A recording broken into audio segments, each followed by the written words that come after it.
S'imaginer quelques instants dans la peau d'une vigie, tout en haut du mât. Le Star Clipper est l'un des rares bateaux de croisière dans le monde à proposer cette expérience, au beau milieu de l'océan Indien. Parce que là, c'est l'honneur de la France. Ah d'accord. C'est l'honneur de la France, hein. Il ne faut pas que je rate alors. Parce que sinon, là, il y a des Australiens, des Anglais et tout, mais nous, il faut qu'on soit là. Hein. Alors... Parmi les touristes français à bord, Jean-Pierre est le seul à relever le défi. Et vous y allez pas, José? Non. Non, il y a des choses qu'on ne fait pas. C'est vrai que je suis pas habitué. Hein. Right shoulder, like that. Vous passez ça au-dessus de votre épaule, mettez vos mains de chaque côté et ne vous emmêlez pas avec cette ligne. Jean-Pierre, 68 ans, doit grimper cette échelle de corde jusqu'au nid de pie, la plateforme à 20 mètres au-dessus du pont du bateau. Sa femme immortalise l'aventure. City-Or? Ah, super. Ok. On peut essouffler. Oh, c'est super. Cet ingénieur à la retraite avait toujours rêvé de naviguer sur un grand voilier. Tout va bien, hein? On imagine quand même ce que c'était la vie sur ces bateaux-là. Les premiers explorateurs, quand ils ont fait la découverte de l'Amérique, ça devait être extraordinaire. Hein. Puis très difficile. Hein. C'était pas le même confort. Je pense pas, non. C'est quand même le luxe. Hein. Quand même le luxe. Prendre le contre-pied de la course au gigantisme dans le marché des croisières, c'est le pari d'une compagnie suédoise qui s'est lancée dans le créneau de la navigation à voile. Ce 4-mâts, goélette de 115 mètres de long, est l'un des 3 voiliers qu'elle opère. Construit en Belgique il y a 25 ans, c'est une réplique de Clipper, ces célèbres navires marchands du 19e siècle, les plus rapides de l'époque. Il transportait notamment le thé de la Chine vers l'Angleterre en seulement 3 mois, avant d'être détrôné par les bateaux à vapeur. Aujourd'hui, plus de cargaison, mais 170 passagers qui viennent goûter à la légende au large de la Thaïlande.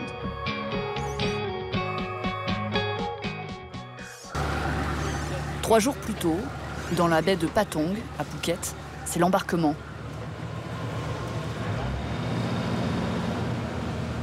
Michel, 68 ans, et son mari José, 70 ans, sont des adeptes des croisières.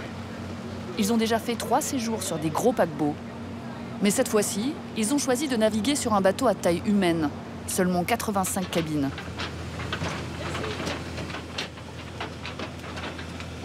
La cabine 134, c'est vous? Ce voyage coûte presque le triple de ce qu'ils dépensent habituellement pour une croisière. 7 000 € pour 2 personnes pour une semaine sur le bateau et quelques jours à Bangkok, vol compris. Très joli. Même les toilettes, regarde. Ancien mécanicien de la Marine nationale, José avait envie d'authenticité. On ne sait pas si on navigue la nuit. La cabine ne fait que 12 mètres carrés, douche et toilettes incluses. Mais c'est d'abord une atmosphère qu'il est venu chercher. J'ai été fortement déçu des gros bateaux de croisière où je trouve que c'était une ville flottante. Ça n'a plus rien à bateau, malheureusement. Et là, on a plus le côté bateau. Parce que sur une ville flottante, on nous transporte du point A au point B, mais ça n'a pas d'intérêt maritime, malheureusement. Non. Ici, au contraire, la compagnie promet aux passagers l'aventure à la voile. L'appareillage, à 18 h, est mis en scène comme un spectacle. Tout le monde sur le pont. Les voiles sont hissées au rythme de la bande originale du film Christophe Colomb.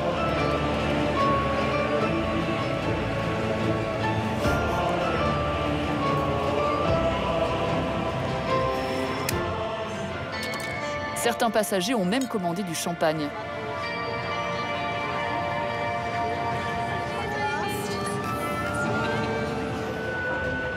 Barre à 0. Il faut environ 20 minutes pour déployer les 3400 mètres carrés de voile. 18 membres d'équipage sont exclusivement dédiés aux manœuvres. Parmi eux, Marvin, 37 ans. Il est chargé de monter et de border une partie des voiles.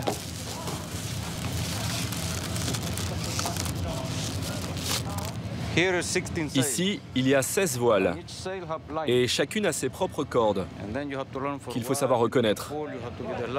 Il ne faudrait surtout pas en toucher une sans savoir à quoi elle sert. Ça prend au moins 5 mois pour former un marin sur ce bateau. Le même spectacle se répétera tous les soirs sur le pont. Il ne manque que le vent. Sur la mer d'Andaman, il souffle rarement au-delà de 8 nœuds. Toute voile dehors, le bateau n'avance qu'à 4 km/h. Oui, ici le capitaine. Il y a près de 200 km à parcourir jusqu'à la prochaine escale, en Malaisie. Oui, bien sûr, bien sûr. Sergueï, un Russe, capitaine sur ce bateau depuis 16 ans, va devoir tricher un peu. Nous allons naviguer à la voile pendant, disons, 4 heures. Puis, il faudra allumer le moteur. On va combiner les deux, voile et moteur. Évidemment, on pourrait utiliser les voiles à 100% du temps. Mais dans ce cas, il faudrait totalement oublier notre planning de croisière. Car à cette vitesse, on ne serait à Penang que dans 3 jours. Pas sûr que ça plaise beaucoup aux passagers. Derrière la magie des voiles, la moitié du temps, c'est le moteur qui fait avancer le navire. Il se trouve en fond de cale, à l'arrière du bateau. Il est fait plus de 45 degrés. Ça, c'est le moteur principal pour la propulsion. Et ici, il y a le générateur. Islam, 35 ans, originaire d'Azerbaïdjan, est le mécanicien en chef du bateau. Il est à la tête d'une équipe cosmopolite, ukrainiens, pakistanais, indiens. En tout, ils sont 12 employés à se relayer pour le confort des passagers.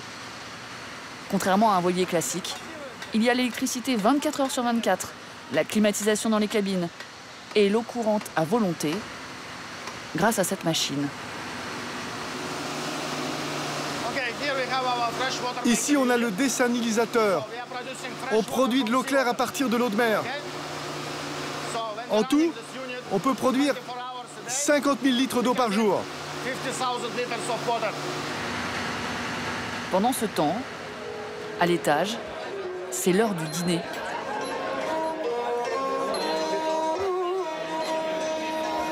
Les deux couples de Français qui ne se connaissaient pas avant le voyage se sont assis à la même table. Question gastronomie, ils ne sont pas très aventureux, comme la plupart des passagers en croisière. Du coup, la compagnie s'est adaptée. Elle ne propose plus qu'un seul plat thaïlandais à la carte. Du poulet au curry rouge et pousse de bambou, qui ce soir encore n'a pas beaucoup de succès. Tu veux prendre une souris d'agneau? Tu veux prendre un loup? Salade, fromage et cookies aux amandes et un compote de fruits rouges. Et nous, on a un peu de mal avec les plats épicés. Mais sinon, on aime beaucoup la cuisine thaï. Hein. Là, c'est un peu trop. On a peur que ce soit trop épicé. Hier, madame a mangé un peu des spaghettis à la thaïlandaise. Ils ont eu du mal à passer. Parce que le piment à dose homéopathique, ça va, mais là, c'était à forte dose. Toi, à l'intérieur, OK. Moi, j'ai pas eu de problème avec ma langouste. Tout est inclus dans le prix du séjour, sauf les boissons. La bouteille de vin de Bordeaux coûte une 30aine d'euros. Good.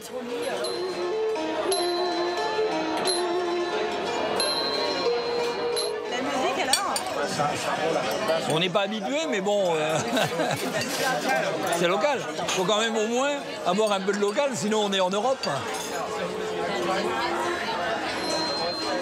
Du familier dans l'assiette, mais de l'exotisme tout le long du parcours. La croisière emmène les touristes au cœur des parcs maritimes thaïlandais et malais. L'un des atouts du voilier est de pouvoir se faufiler là où les gros bateaux de croisière ne peuvent pas aller.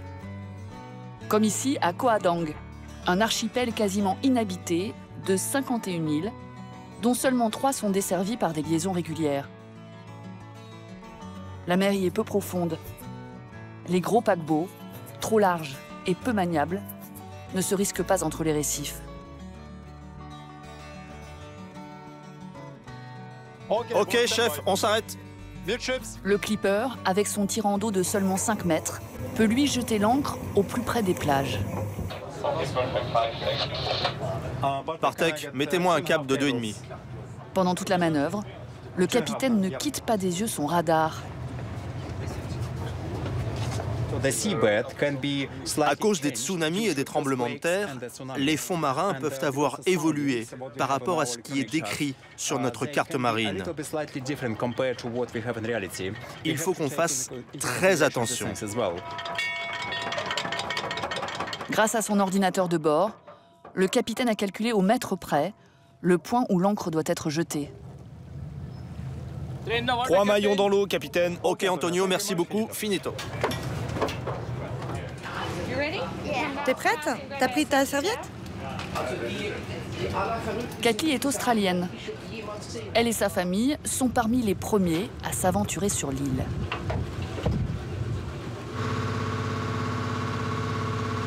Une plage de sable blanc, bordée d'une forêt luxuriante, presque pour eux seuls.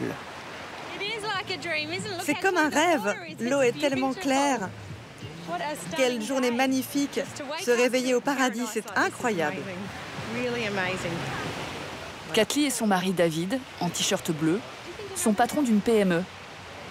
Ils ont invité leurs 8 salariés et leurs familles, 22 personnes en tout, pour les récompenser des bons résultats de l'entreprise. Il faut que j'enlève le sable de mon masque. Moi, mon tuba s'est encore décroché.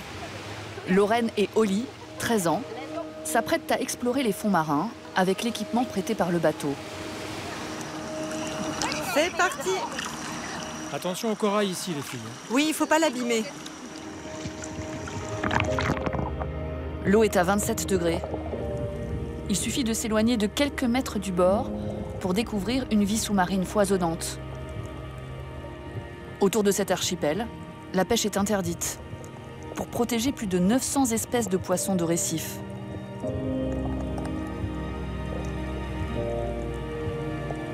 Poissons chirurgiens, perroquets bicolores et même des poissons clowns cachés dans une anémone.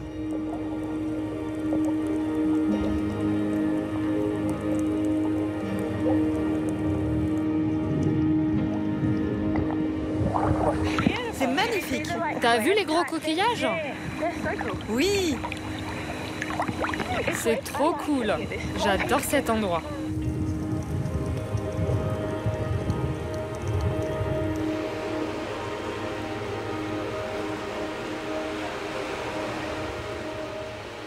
Pendant ce temps, sur le bateau, Marvin, le marin chargé de la grand voile lors du départ, et son collègue Sergueï profitent de l'absence des touristes pour s'occuper de l'entretien des cordages.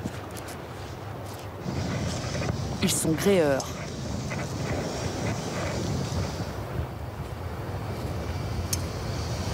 Tous les jours, ils doivent monter en haut des mâts pour vérifier l'état d'usure et le bon fonctionnement de tout ce qui actionne les voiles. Marvin a repéré un problème avec un câble en métal qui maintient le mât, un haubans. Il est rouillé. Avant de le remplacer, il doit se livrer à un premier exercice d'équilibriste à 30 mètres au-dessus du sol. Sergueï, qui est encore plus haut, lui tend une corde pour mesurer la longueur du câble à changer.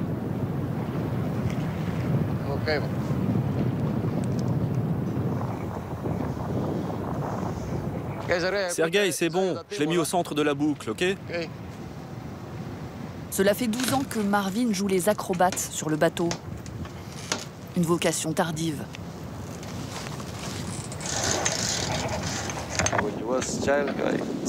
Quand j'étais gamin, j'étais vraiment pas doué pour grimper aux arbres. Je tombais tout le temps.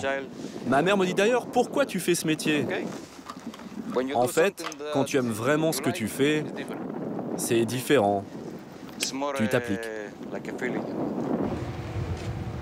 Marvin, originaire du Honduras, passe 8 mois d'affilée en mer, sans aucun jour de congé. Il ne descend à terre que 3 heures par semaine, le samedi après-midi. L'armateur du bateau a beau être suédois, le voilier navigue sous pavillon maltais, une législation plus permissive en matière de droit du travail. Pendant leur pause, les 70 membres d'équipage sont priés de se faire discrets et doivent rejoindre leur quartier au 3e pont inférieur. C'est la salle à manger de l'équipage. C'est là qu'on mange, qu'on déjeune, qu'on dîne et qu'on prend le café. La compagnie a refusé que Marvin nous montre la cabine qu'il partage avec Sergueï et qu'il nous révèle son salaire. Le directeur commercial, en polo vert, écoute notre entretien. Avant d'être marin, Marvin avait une bonne situation. Il était manager dans une usine de textile, avec 60 personnes sous ses ordres. Depuis qu'il travaille sur les croisières, il aurait triplé son salaire. Ça, c'est ma maison, au Honduras. Non sans sacrifice.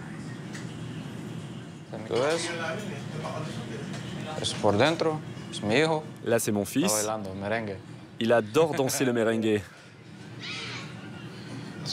Regardez-le, c'est pour la nouvelle année. Et vous, vous étiez où? Ici, à bord. J'ai passé Noël et la nouvelle année à bord. Ça vous fait de la peine? Ouais, énormément. Énormément. Marvin reste en contact avec sa famille grâce à Internet. Sur le bateau, il a accès au Wi-Fi à un tarif préférentiel. Pour les passagers, en revanche, c'est 6 € de l'heure. Les jeunes Australiens ont interdiction de se connecter, ordre des parents. Le drame. On est tout le temps sur nos portables à la maison. Donc là, il faut qu'on se parle. Ouais, c'est trop dur pour toi. Normalement, elle a même une alarme qui sonne pour la prévenir des meilleures heures pour poster et obtenir le plus de likes. Tu peux pas faire ça, hein? Bah, je ferai une soirée diapo en rentrant. Genre, voilà ce que j'ai fait la semaine passée. Privés d'Internet, ils doivent apprendre à s'occuper. Pour faire passer le temps, on peut prendre un cours de gymnastique, s'offrir un massage ou écouter une conférence en allemand sur la navigation à la voile. En fin de journée, il y a aussi un goûter gratuit. C'est quoi? De l'ananas au caramel. C'est très bon pour le diabète. Un petit encas qui attire tous les passagers autour du bar pour des consommations, cette fois payantes. Ce qui fait bien les affaires d'Alberto, le barman philippin. Lui et son collègue touchent une commission sur les ventes. Je vous sers une bière? Le demi est à 3,50 €. Les cocktails à 5,80 €. Le triple des prix thaïlandais. Pas besoin d'argent liquide pour consommer. Les clients ont juste à donner leur numéro de cabine. Les gens, quand ils embarquent, ils doivent enregistrer leur carte de crédit et tout sera débité à la fin. En fait, c'est buvez maintenant, payez plus tard.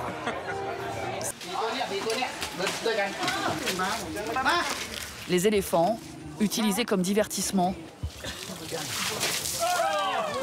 Ah ouais, elle est bonne celle-là.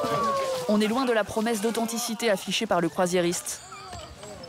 Qu'importe, pour Jean-Pierre, c'est un souvenir de plus.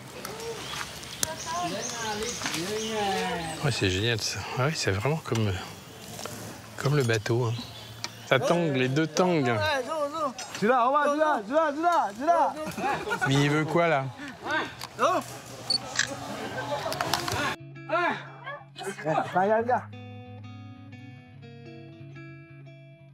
La semaine touche à sa fin. Le voilier a remis le cap sur Phuket. Excusez-moi, est-ce qu'on peut aller dans le filet devant?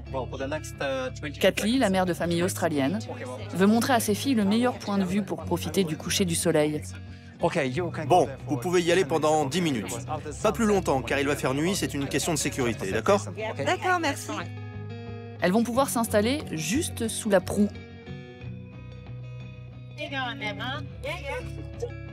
Une proximité avec l'océan que seuls les voiliers peuvent offrir.